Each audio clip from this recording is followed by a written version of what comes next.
अरे क्या हो गया इस लड़की को? कौन है ये? अरे, इसे क्या हो गया? पानी देना जरा। क्या हुआ? क्या हुआ?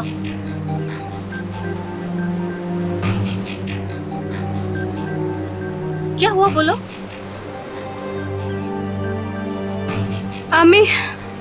আমি বাড়ি যেতে চাই। थोड़ा साफ बोलिए, कुछ समझ में नहीं आ रहा है। हाँ हाँ बोलो बोलो, আমি বাংলা জানি। আমার আমার একটু সাহায্য করুন। তারা তারা আমার ধর্মনাশ করেছে। আমাকে আমাকে বাঁচাও। ये क्या बोल रही है? इसका रेप हो गया। मुंबई के माहिम इलाके में एक कम उम्र की लड़की अधमरी हालत में मिली थी।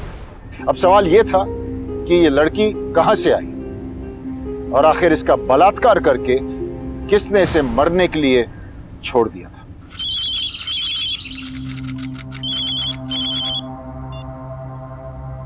हेलो, आप मिसेस गांगुली बोल रही हैं? जी हाँ। आप भारत विद्या कॉलेज में बंगाली पढ़ाती हैं? आप कौन? जी मैं बॉम्बे कोर्ट का क्लर्क धीरज गुप्ता बोल रहा हूँ। हमारे एक केस आया और उसमें एक बंगाली ट्रांसलेटर की जरूरत है। कोई क्रिमिनल केस है? दरअसल एक बंगाली लड़की के साथ बलात्कार हुआ है और वो ना तो हिंदी जानती है और ना ही इंग्लिश। देखिए आई एम सॉरी पर मैं बहुत ज्यादा बिजी हूँ इन दिनों। ठीक है मैडम। Thank you. कौन था माँ? कोर्ट से फोन था। आपको क्यों आया? किसी केस के सिलसिले में आया था। बताओ ना, कैसा केस? वो किसी लड़की का रेप केस है, किसी ट्रांसलेटर की जरूरत थी। तो आपने मना कर दिया? ऑफ कोर्स मना कर दिया। एग्जाम सर पर है, इतना सारा काम है मुझे करने को, कैसे करूंगी? और वैसे भी मुंबई में उन्हें आसानी से एक बंगाली ट्रांसलेटर मिल जाएगा। विक्टिम बंगाली लड़की है क्या? एक सेकेंड ना माँ। आई होप माँ कि वो ये केस ना हो। ये तो बहुत कम उम्र की लड़की है। आपको इस केस के बारे में नहीं पता? किसी ने इसका बलात्कार करके इसे फेंक दिया। इतना ही नहीं, पुलिस तो केस तक नहीं ले रही थी। ये तो पब्लिक ने प्रेशर डाला तब उसका केस लिया है। बट बेचारी की किस्मत तो देखो, अब उसे ट्रांसलेटर ही नहीं मिल रहा है।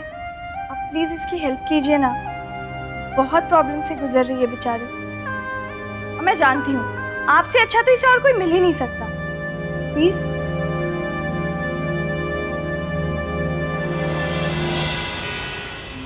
मिस्टर धीरज जी, मैं प्रोफेसर अनुराधा गांगुली कॉलेज में बांग्ला पढ़ाती हूँ। हाँ, मैंने ही आपको कल फोन किया था। सॉरी मैं कल सोच नहीं पाई थी, पर अब मैं इस केस के लिए ट्रांसलेटर का काम करने को तैयार हूँ। अभी तो मैंने ट्रांसलेटर रख लिया है, फिलहाल आपकी जरूरत नहीं है। हाँ, आप यहाँ आई इसके लिए धन्यवाद।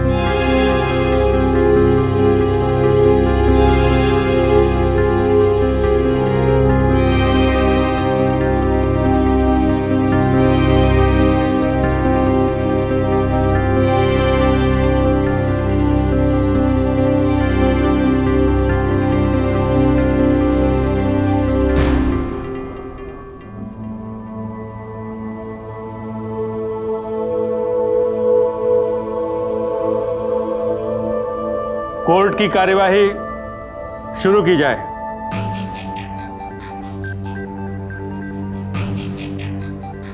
यही रुखसार खातून है? जी सर, और सरकार की तरफ से मैं ही इनका वकील हूँ। कोर्ट ने एक ट्रांसलेटर मांगा था, क्या आपको कोई ट्रांसलेटर मिल गया है? यस योर ऑनर, सरकार की तरफ से ये है mister Alok Mukherjee. Your honour, मैं बोरीवली के एक प्राइमरी गवर्नमेंट स्कूल में शिक्षक हूँ और बंगला भी पढ़ाता हूँ। इनके कुछ डॉक्यूमेंट्स और प्रूफ हैं? Yes sir.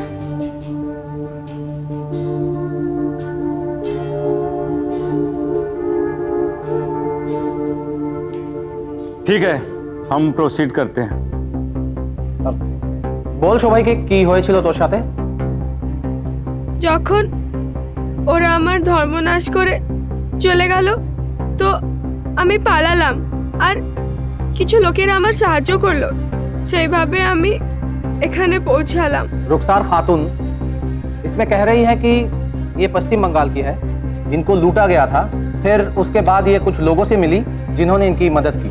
किसने किया था? क्या आप किसी को पहचानती हैं? आपको किसी के खिलाफ कुछ कहना है? তোর কারো সম্বন্ধে কিছু বলার আছে? হ্যাঁ, ওই যে মামু, ফাজলু আর ওর সাথীরা। योर ऑनर, ये अपने घर वापस जाना चाहती है।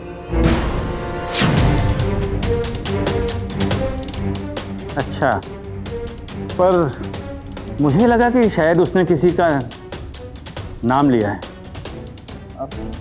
हाँ योर ऑनर, ये इन लोगों के साथ जाना चाहती है। ये झूठ बोल रहे हैं सर। लड़की कुछ और बता रही है और न जाने क्यों ये कुछ और बताने की कोशिश कर रहे हैं। मैडम ये कोर्ट है और कोर्ट में आप इस तरह से बातें नहीं कर सकती हैं। आप इन्हें बोलने दीजिए। सर, मैं अनुराधा गांगुली, मुंबई यूनिवर्सिटी के कॉलेज की बांग्ला की प्रोफेसर हूँ।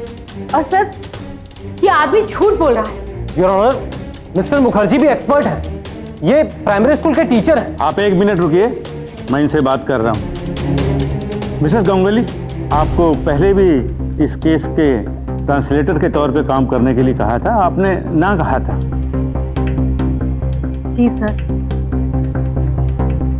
मुझसे गलती हो गई थी, लेकिन अब मैं इस केस में मदद करने के लिए तैयार हूँ। मिसेस गांगुली, इस काम में आपको पैसा नहीं मिलेगा, आप फिर भी ये काम करना चाहेंगी?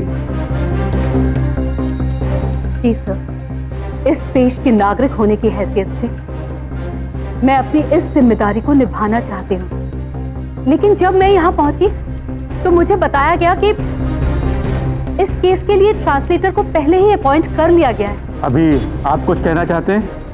मिस्टर मुखर्जी भी एक्सपर्ट है इस चीज में। लेकिन मुझे लगता है कि मिसेस गांगुली सीनियर हैं। आज केस का पहला दिन है और मैं चाहता हूं कि ट्रांसलेटर का काम अगर वो करें तो मैं उन्हें पहले मौका देना चाहूँगा। ओके? यस। मिस्टर शर्मा, आप मिसेस गांगुली की डिटेल्स ले लीजिए और एक हफ्ते बाद यानी 2 मार्च मंगलवार तक यह अदालत बर्खास्त की जाती है। तब तक रुखसार खातून की दूसरी स्टेटमेंट मिसेस गांगुली ट्रांसलेट करेंगी और कोर्ट में पेश करेंगी। The court is adjourned.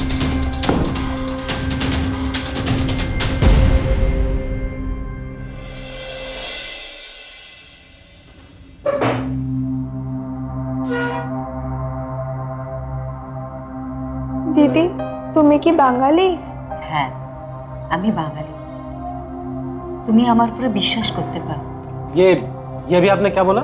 मैंने कहा ये मुझ पर विश्वास कर सकती हो। देखिए मैडम, ये एक क्रिमिनल केस है और आप महज एक ट्रांसलेटर के तौर पर हैं। इसलिए मैं आपको सलाह देता हूँ कि आप ऐसी कोई भी निजी बातें मेरे मुवक्किल रुखसार जी से ना कहें। थैंक्स। अब मैं अपना काम शुरू करूं?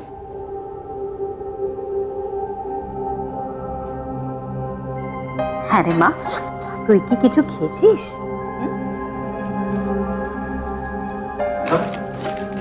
आप अगर मेरे मुवक्किल से ऐसे करीबियां बढ़ा लेती हैं तो इनका स्टेटमेंट निष्पक्ष नहीं होगा। देखिए सर, ये जो कुछ भी कहेगी ना, मैं एग्जैक्टली वही ट्रांसलेट करके दूंगी, वर्ड टू वर्ड। अब अगर मैं इसे खाने के लिए पूछ लेती हूँ तो यकीन मानिए इससे मेरे काम पर कोई फर्क नहीं पड़ेगा। देख लीजिए मैडम, कहीं ऊंच नीच हो गई ना तो परेशानी मुझे ही झेलनी पड़ेगी। अब मैं कोई टाइपराइटर तो हूं नहीं। जब तक मैं इस लड़की को अच्छी तरह से समझ नहीं लेती, किस तरीके की भाषा का प्रयोग करती है ये जान नहीं लेती, तो मैं कैसे अपने काम को शुरू कर सकती हूँ? समझ गए। आपके पास बहुत वक्त है बर्बाद करने के लिए, तो आप कीजिए, मेरे पास इतना वक्त नहीं है।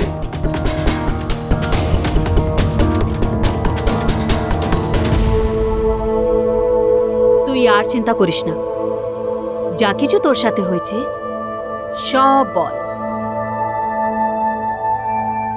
एक रिसर्च के अनुसार 2006 से 2007 में देश में बलात्कार की रिपोर्ट्स 7% से भी ज्यादा बढ़ गई थी। फिर उसके बाद 2010 में 2009 के मुकाबले ये आंकड़ा 3.5% बढ़ गया। बलात्कार के अपराध से हमारा देश पिछले कुछ सालों से ग्रस्त रहा है। ऐसे ही कई केसेस तो शायद रिपोर्ट भी नहीं किए जाते हैं, लेकिन इन्हीं आंकड़ों से जुड़ी थी रुखसार मोहम्मद की किस्मत। उसकी अस्मत तार तार की, लेकिन इंसाफ की चाहत उसके जहन में जिंदा थी और उसके लफ्ज इस चाहत के आड़े आ रहे थे। वो हिंदी में अपने दर्द को बयान नहीं कर सकती थी।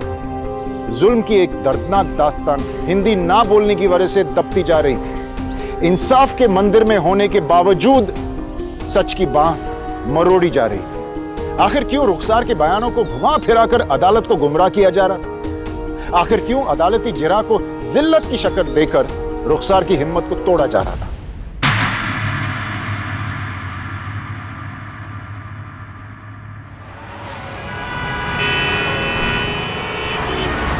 भाईजान, खाने वाले 7 आदमी हैं और कमाने वाले सिर्फ 1।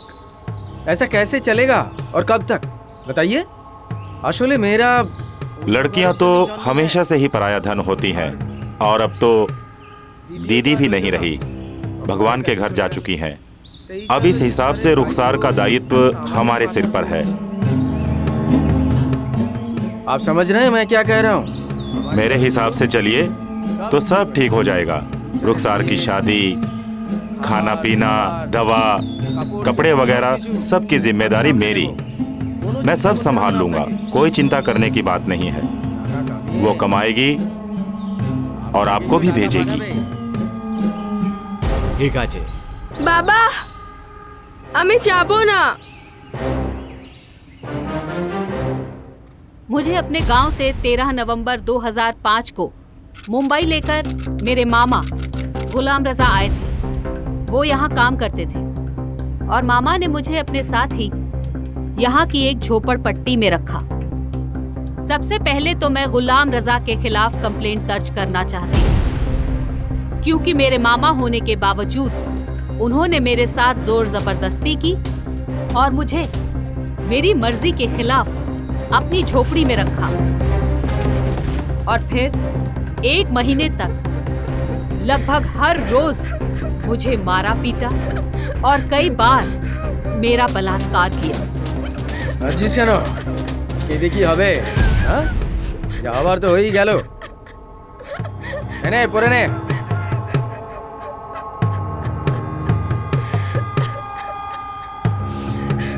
ये चुप कर।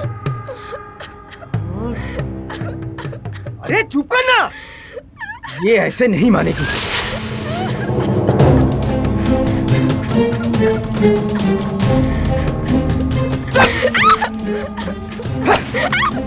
उस 1 महीने में मेरे मामा गुलाम रजा ने मेरे साथ जानवरों की तरह बर्ताव किया और रोज मुझे उनकी हवस का शिकार होना पड़ा।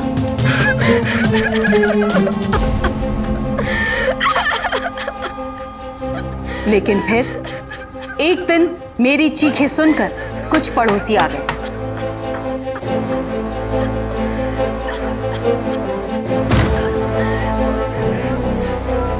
क्या है?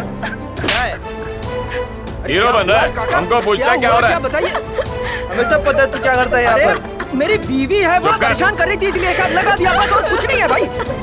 ले चलो उसको पुलिस के पास। अरे पुलिस का है क्या बीच में यार? अरे कुत्ते, अरे कुछ नहीं मेरे भाई। बहुत फर्क पड़ता है तुम लोग चिंता मत करो, मैं इसको लेके जाता पुलिस स्टेशन अपने ऑटो में। मौसी, तुम वो लड़की को लेके आओ। अरे मेरी बात तो सुनो मेरे भाई। अरे मुझे उन लोगों ने ऑटो रिक्शा में बिठाया और वहां से लेकर चल दिए। मुझे उस वक्त लगा कि अब मैं शायद अपने घर वापस जा पाऊंगी। उन लोगों ने मामा को मारा था, तो मैंने उन्हें बताना चाहा कि मैं कौन हूं, लेकिन उन्हें मेरी भाषा नहीं समझ में आ रही थी। फिर ऑटो कुछ दूर जाकर रुक गया। चल चल पुलिस स्टेशन। अरे भैया, पुलिस को बीच में क्यों ला रहे हो? भाई मैंने कुछ किया, मेरी बीवी है ये, मैंने कुछ समय 2 हाथ लगा दिया बस और कुछ नहीं किया। এটা এটা আমার মামা হয়, আমাকে জোর করে এখানে নিয়ে এসেছে। আমি বাড়ি যেতে চাই। चुप करना ये एकदम। चुप। भाई मुझे माफ कर दो भाई। भाई मैं कुछ नहीं किया भाई। मैं कुछ नहीं करूंगा, मैं सच कह रहा हूँ भाई। मैं कुछ नहीं करूंगा, पुलिस को बीच में मत लाओ भाई। ये ले पकड़, निकल इधर से। इस आदमी का नाम फजलू था और इसने कुछ पैसे देकर मुझे मामा से खरीद लिया था। मैं गुलाम रजा के साथ साथ फजलू के खिलाफ भी कंप्लेंट दर्ज करना चाहती हूँ। फजलू और मेरे मामा मुझे अब फजलू के एक कमरे में लेकर गए। उन्होंने मेरे कपड़े फाड़ दिए और 3 दिन तक ऐसे ही अकेला छोड़ दिया। 3 दिन तक उन्होंने ना मुझे कुछ खाने को दिया ना पीने को।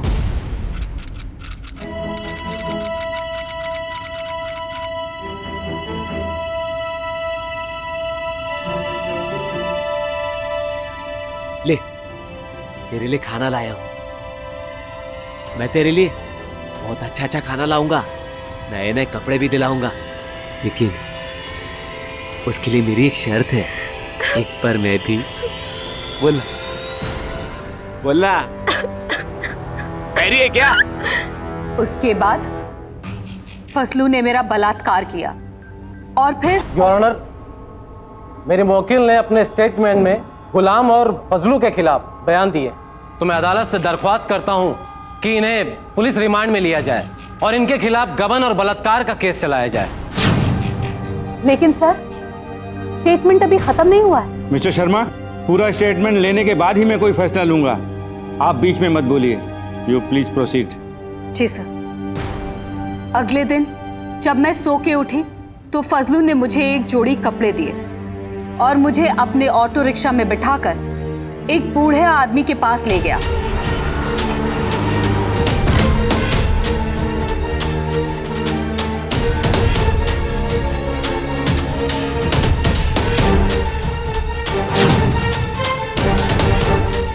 जिसने दिन में मेरे साथ बलात्कार किया। एक मिनट, क्या वो तीसरा आदमी इस वक्त कोर्ट में मौजूद है? क्या रुखसार खातून उसे पहचान सकती है? শোনো, তুমি কি ও লোকটাকে চিনতে পারবে? ও কি এখানে আছে?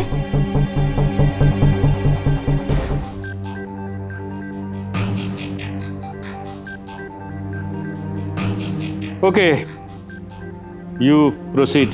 सर, इसी बलदेव के घर पर बलदेव ने और फजलू ने रुखसार का बार बार बलात्कार किया।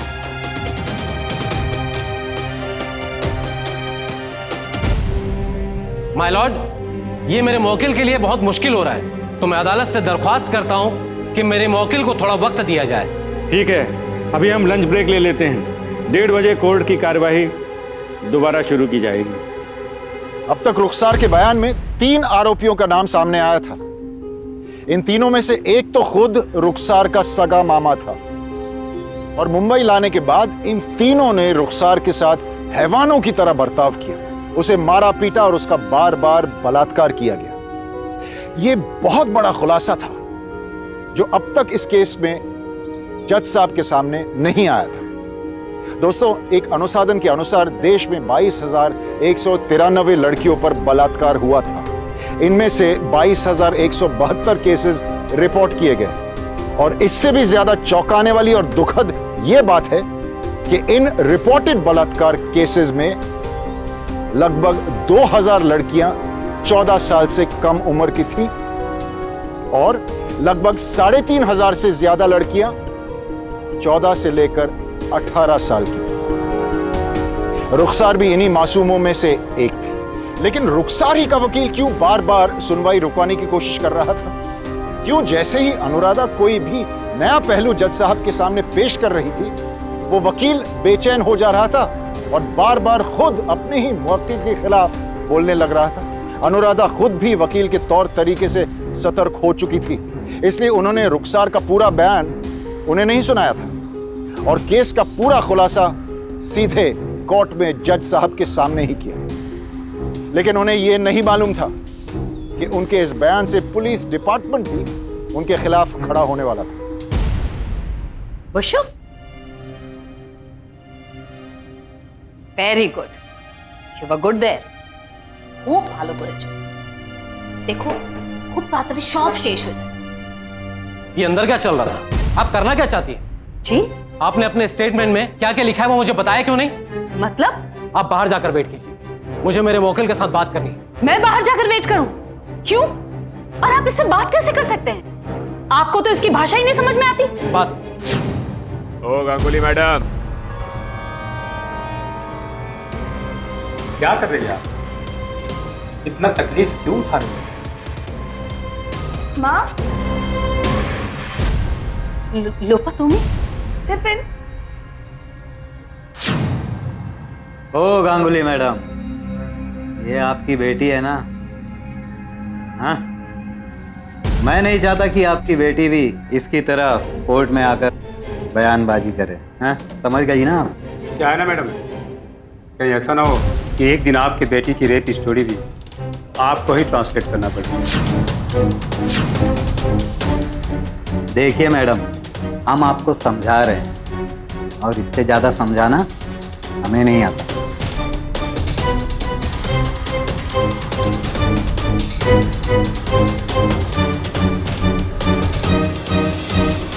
रुखसार खातून को कोर्ट में पेश किया जाए।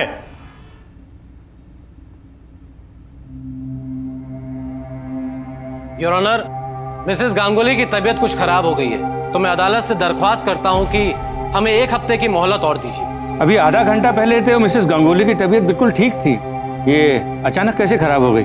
पता नहीं, बस उन्हें कुछ चक्कर आने लगा था। मुझे नहीं सर, मेरी बेटी को।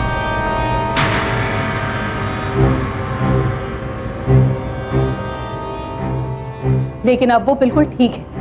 सर मैं रुखसार खातून के स्टेटमेंट को आगे पढ़ना चाहूंगी सर।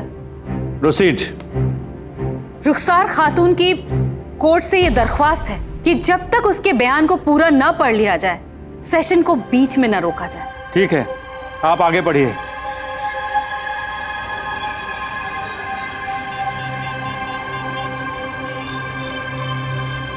ये औरत मान नहीं रही है। अगर वो औरत मान नहीं रही है तो जाओ उस लड़की को समझाओ। फजलू और बलदेव ने फिर पूरे दिन और रात मेरे साथ बार बार बलात्कार किया और फिर बीच रात में दोनों सो गए। अगले दिन फजलू मुझे वापस अपने कमरे पे ले गया। वहां उसने मुझे नहाने दिया और फिर थोड़ा सा कुछ खाने को दिया। बहुत दर्द में थी और मैं बेहोश हो गई थी। लेकिन उस रात फजलू जब लौटा तो मुझे फिर से ऑटो में बिठाकर निकल गया और अपने घर से थोड़ा सा ही दूर जाकर उसने ऑटो रोक दिया।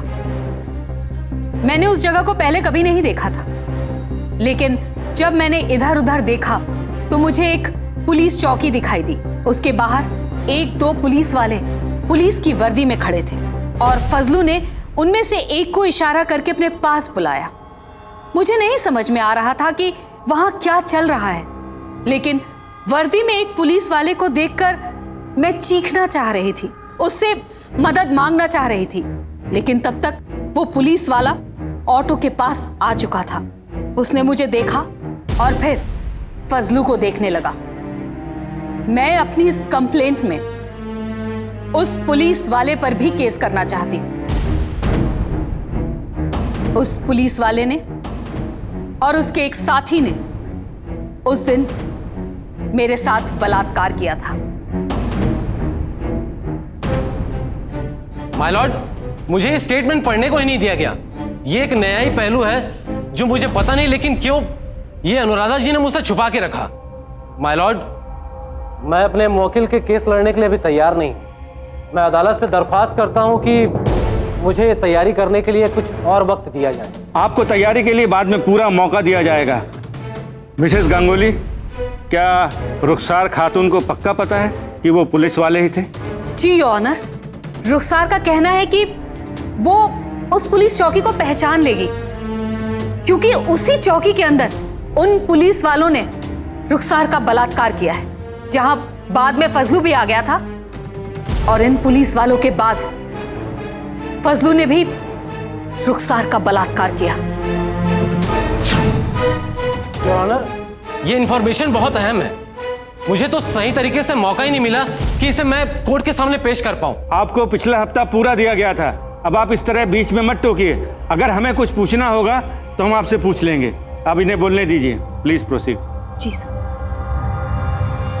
कुछ देर के बाद एक बड़ा अफसर अंदर आया। एक मिनट, इन्हें कैसे मालूम कि वो बड़ा अफसर था? শোনো, তুমি কি করে জানো যে ও বড় সাহেব ছিল?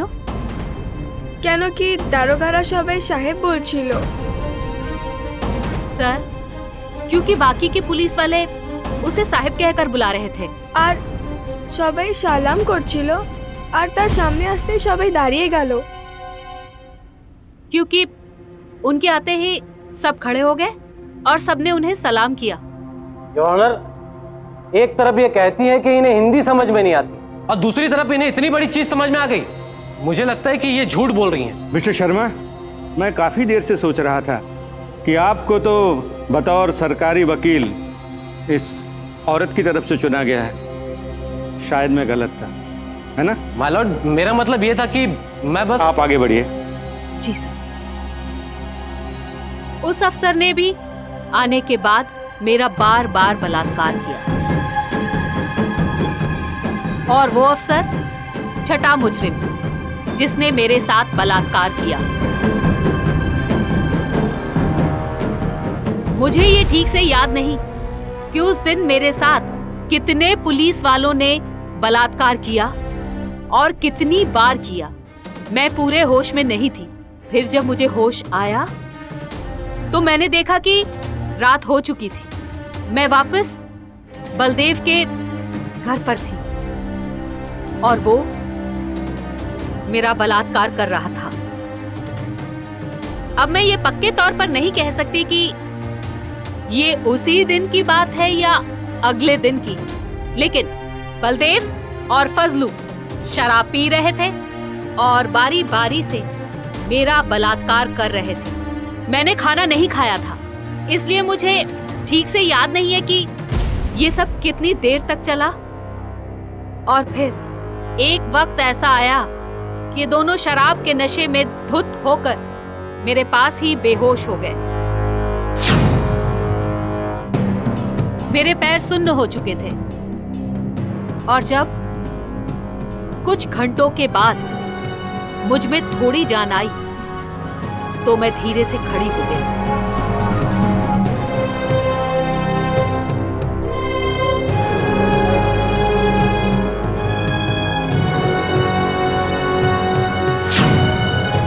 सर, उसी रात रुखसार खातून का मेडिकल एग्जामिनेशन करवाया गया और फिर अगले दिन उसे कोर्ट में लाया गया था। मिस्टर शर्मा, आपने कोर्ट में मेडिकल रिपोर्ट क्यों नहीं जमा की? मेडिकल रिपोर्ट में साफ साफ लिखा है कि इनके साथ कोई बलात्कार नहीं हुआ है, बल्कि इसके शरीर पर मारने पीटने के निशान हैं। मैं आदेश देता हूं कि रुखसार खातून का दोबारा मेडिकल एग्जामिनेशन कराया जाए और उसने जिन लोगों के नाम लिए हैं उन्हें 15 दिनों के लिए जुडिशियल रिमांड में रखा जाए और इन लोगों को अगली सुनवाई में पेश किया जाएगा। और साथ ही साथ पुलिस को भी ये आदेश दिया जाता है कि सरकारी खर्चे पर रुखसार खातून को एक सुरक्षित जगह में रखा जाए। The court is adjourned.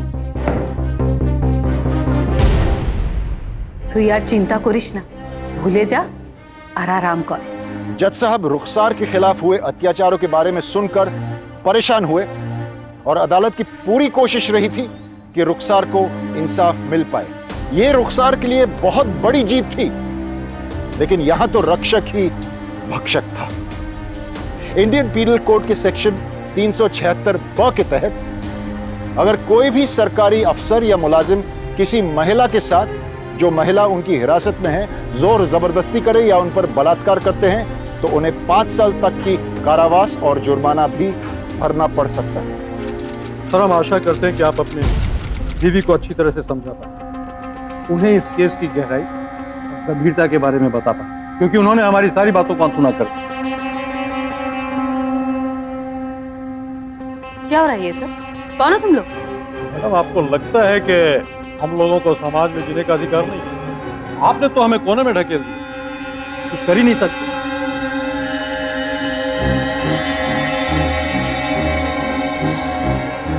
लेकिन इतना जरूर है कि हम आसानी से हार मानने वाले लोगों में से नहीं, और हमें अगर ये लगा कि डूब रहे हैं, हम सबको एक साथ लेके जाएं। कहीं आप रुखसार खातून के केस की बात तो नहीं कर रहे? अगर आप उस केस की बात कर रहे हैं तो वो केस मेरी जिम्मेदारी है और मैं अपनी जिम्मेदारी से पीछे नहीं हटूंगी। आपकी जिम्मेदारी बनती है आपकी अपनी बेटी के लिए, अपने परिवार के लिए, और हमारी जिम्मेदारी बनती है कि हम इस केस से कैसे निकलें। आपके परिवार को बचाना हमारी जिम्मेदारी नहीं। आप समझ रहे हैं ना मैं क्या कह रहा हूं? 17,000 बलात्कार के पेंडिंग केस है हमारे पास। उनमें कुछ अपराधियों को हम पकड़ लेते हैं और कुछ को नहीं पकड़ पाते। आप जो कर रहे हैं ना, लग रहा है कि ये केस 17,001 हो जाएगा। आपकी हिम्मत कैसे हुई मुझे धमकी देने की? इसी वक्त मेरे घर से निकल जाइए। Get out. बड़ा गुस्सा है आपके अंदर। हम लेकिन आपको एक बात बताऊं, ये गुस्सा हमें मत दिखाइए, बहुत नुकसान पहुंचाएगा आपको। जाइए इन्हें, चलो। तुमने उन्हें घर के अंदर आने कैसे दिया देवांजन? मैंने नहीं, तुमने घर में बुलाया अनु, तुमने। ना तुम हमें इस चक्कर में घसीटती और ना आज यहाँ ये सब होता। मैं इस केस के बारे में अब और कोई बात नहीं करना चाहता हूँ इस घर में। तुम उस लड़की के लिए फौरन कोई दूसरी ट्रांसलेटर लगवा दोगी और तुम अपने एग्जाम, अपने काम और हमारी बच्ची पर ध्यान दोगी। समझ गई तुम? और उस लड़की का क्या होगा? कुछ नहीं, ऐसे तो लाखों केसेस होते हैं। उसका मतलब ये तो नहीं कि हम हर केस के साथ में जुड़ जाएंगे, और वैसे भी ये हमारा काम नहीं है। तुम्हें क्या लगता है तुम उस लड़की का बयान ट्रांसलेट करके दे दोगी तो उसे इंसाफ मिल जाएगा? कभी नहीं। ये लोग बहुत ताकतवर लोग हैं, बहुत ताकतवर। पर मैंने रुखसार से प्रॉमिस किया है देवांजन। हाँ, लेकिन तुमने हम दोनों से भी तो कुछ प्रॉमिस किया। मैं अपने परिवार को इस तरह खत्म होते नहीं देख सकता।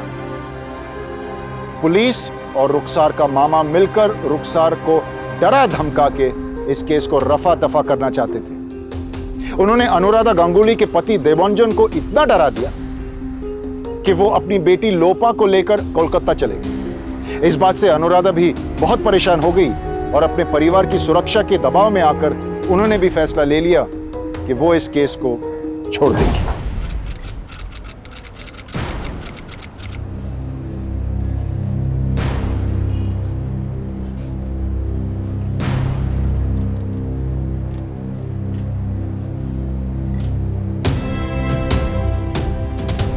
আমায় এবার যেতে হবে।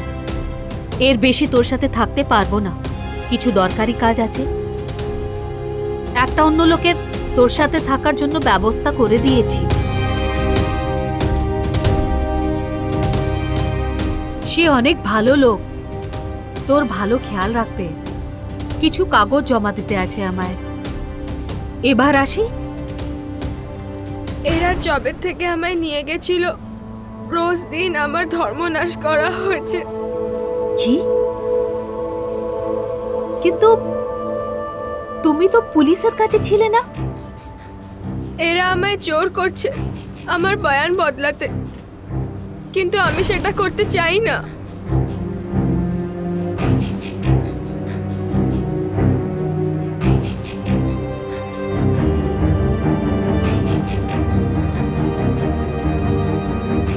मिसेस गांगुली, मुझे आपकी ये अर्जी मिली है कि आप इस केस को आगे ट्रांसलेट नहीं कर पाएंगी।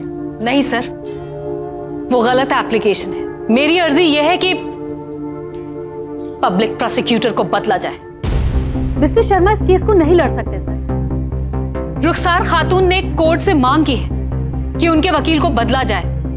ये वकील बिना वजह केस को भटका रहे हैं और उन पर हुए अत्याचारों को छिपा रहे हैं सर। इसलिए रुखसार ने कोर्ट से कुछ वक्त की मोहलत मांगी है, जब तक उनके लिए नया वकील नहीं मिल जाता है जो कि उनके केस को निष्पक्ष होकर लड़ सके। सर माय लॉर्ड, ये बेवकूफी की बात है। मुझे तो पूरी तरीके से मिसेस गांगुली ने समझाया नहीं मौकिल के केस के बारे में। मुझे तो यही समझ में नहीं आ रहा है कि इनका एजेंडा क्या है इस केस में। ये पहले दिन से मुझे भटका रही हैं। My Lord. मिस्टर शर्मा, आप आगे बढ़िए। सर, रुखसार खातून ने कोर्ट से यह भी रिक्वेस्ट की है कि उन्हें पुलिस प्रोटेक्शन से निकालकर जुडिशियल प्रोटेक्शन दिया जाए, तब तक जब तक कि ये केस पूरी तरह से खत्म नहीं हो जाता और सच सबके सामने नहीं आ जाता। ये कोर्ट रुखसार खातून की दोनों बातों को मानता है और रुखसार खातून को जुडिशियल प्रोटेक्शन देने का आदेश देता है। तब तक 1 हफ्ते के लिए ये कोर्ट बर्खास्त की जाती है। मिसेस गंगोली, तब तक आप रुखसार खातून की मदद के लिए यदि कोई दूसरा वकील ढूंढ लें तो कोर्ट आपका आभारी होगा। अदालत ने रुखसार को वकील बदलने की अनुमति दे दी, साथ ही उसे जुडिशियल प्रोटेक्शन भी दिया। लेकिन डिफेंस के वकील ने भी केस में कई कमियां गिना दी। सुनवाई की तारीखें आगे बढ़ने लगी और तब तक जस्टिस मौर्य का तबादला हो गया।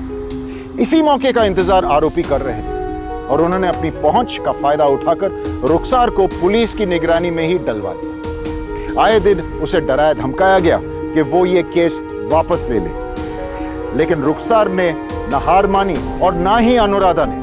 जब अनुराधा को महीनों तक रुखसार से मिलने नहीं दिया गया तो उन्होंने एक नया रास्ता अपनाया। मिसेस गांगुली, आप बिल्कुल भी चिंता न कीजिए। अगर वो हमारे केस में खामियां निकालेंगे तो हम भी पैतरे बदल सकते हैं। बस आप प्रेस के सामने सिर उठाकर चले जाइए और जो कुछ हो रहा है बता दीजिए। रुखसार को इंसाफ जरूर मिलेगा क्योंकि हमारी पूरी संस्था उसके साथ खड़ी है और आपके साथ भी। Thank you. हमारा ये देश हिंदुस्तान, जहां एक औरत को देवी की मान्यता दी जाती है, उसी देश में एक मासूम बच्ची रुखसार खातून, जिस पर कुछ मुट्ठी भर अपराधियों ने अपने जोर, अपनी ताकत, अपने रुतबे की आजमाइश की और आज इतने महीनों के बाद भी उस मासूम बच्ची को न्याय नहीं मिल पाया है।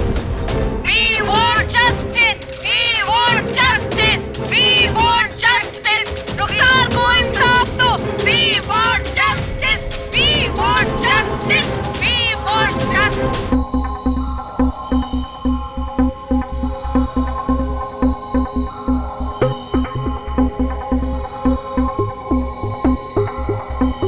मिसेस गांगुली, आप इस केस को फास्ट ट्रैक कोर्ट में भिजवाना चाहती हैं? जी सर, और हम सिर्फ ये चाहते हैं कि जब तक ये केस चल रहा है तब तक आरोपियों को सस्पेंड कर दिया जाए और रुखसार को किसी बेहतर जगह पर शिफ्ट कर दिया जाए सर।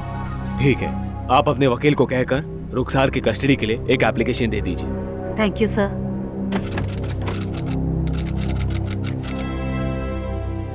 एवा,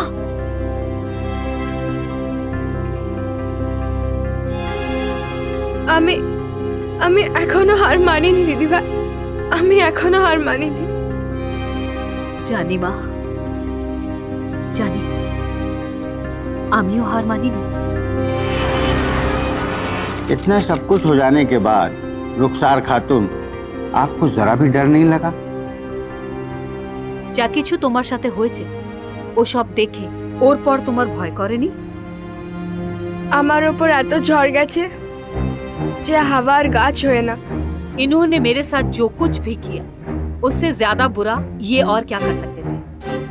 योर ऑनर, रुखसार खातून का स्टेटमेंट हमने पूरी तरह से सुनी है और मेडिकल रिपोर्ट के मुताबिक इन अपराधियों ने उसके साथ बार बार बलात्कार किया है, उसे शारीरिक और मानसिक तौर पर टॉर्चर किया है, उसे कई बार बेचा और खरीदा गया है। योर ऑनर, मैं आपसे दरख्वास्त करता हूं कि इन अपराधियों के साथ साथ बचे हुए अपराधियों के भी जुडिशियल रिमांड में लिया जाए। रुखसार खातून, क्या आप बाकी बचे हुए अपराधियों को पहचान सकती हैं, उनकी शिनाख्त कर सकती हैं? তুমি কি ওই অপরাধীদের চিনতে পারবে? হ্যাঁ, চিনতে পারবো। हाँ। ठीक है, तो रुखसार खातून जुडिशियल ऑब्जर्वेशन के अंतर्गत उन बचे हुए आरोपियों की शिनाख्त करेगी।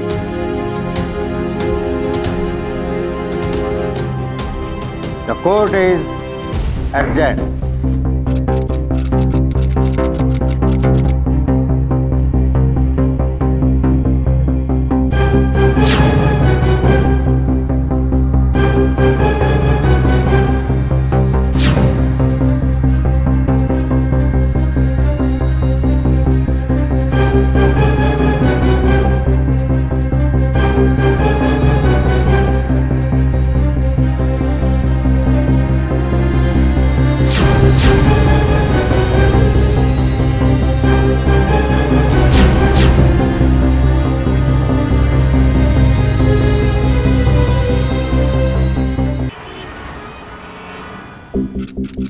योर ऑनर, रुखसार खातून सिर्फ इस केस से इन ईमानदार और जिम्मेदार लोगों का नाम खराब करना चाहती है।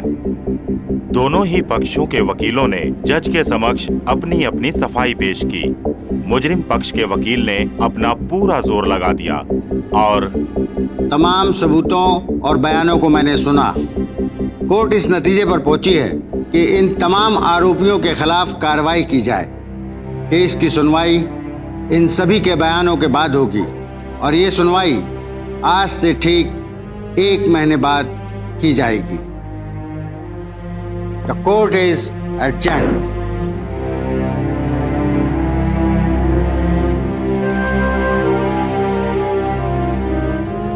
रुखसार के इस केस में जब भी उम्मीद का चिराग बुझने लगता, अनुराधा उसमें नई जान डालने की हर मुमकिन कोशिश करती। महिला संगठन का सहारा लेना भी उसी की कोशिश का एक अहम हिस्सा था। यह कोशिश हर उस महिला या लड़की के लिए एक सीख है जो इंसाफ की लड़ाई में अकेली है। दोस्तों, हम आपको बताना चाहते हैं कि हमारे देश में ऐसी कई संस्थाएं हैं जो महिलाओं की मदद के लिए हर संभव कदम उठाने के लिए तैयार हैं। ऐसी संस्थाओं का सहारा इंसाफ को अंजाम तक पहुंचाने में आपके लिए बेहद कारगर साबित हो सकता है। इसी में एक महिला हेल्पलाइन का नंबर है 1091 1091। याद रखिए 1091। इस नंबर पर उचित सलाह और मदद दी जाती है। रुखसार मोहम्मद के बलात्कार और शोषण का केस अब भी चल रहा है। उसके गुनहगारों को अब तक सजा नहीं सुनाई गई, लेकिन इंसाफ की चाहत जब दिल में जज्बे की तरह धड़कने लगे तो मंजिल दूर नहीं होती। रुखसार अब उस बुरे दौर से पूरी तरह निकल चुकी है। उसने अपनी जिंदगी को नई सिरे से सजाना शुरू कर दिया है। वो मुंबई में ही रह रही है, मुंबई में ही काम कर रही है और इंसाफ की लड़ाई लड़ रही है। अनुराधा गांगुली के पति भी वापस उनके पास लौट आए हैं और महिला संगठन के साथ मिलकर वो भी इस लड़ाई में शामिल हो गए। मुमकिन है जल्द ही इंसाफ की इस जंग का फैसला रुखसार के हक में आए और उसके गुनहगार सलाखों के पीछे पहुंच जाए। मिलेंगे कल फिर जुर्म और जंग की एक सच्ची कहानी के साथ। तब तक खुश रहिए, सुरक्षित रहिए। सावधान इंडिया, इंडिया फाइट्स बैक। नमस्कार।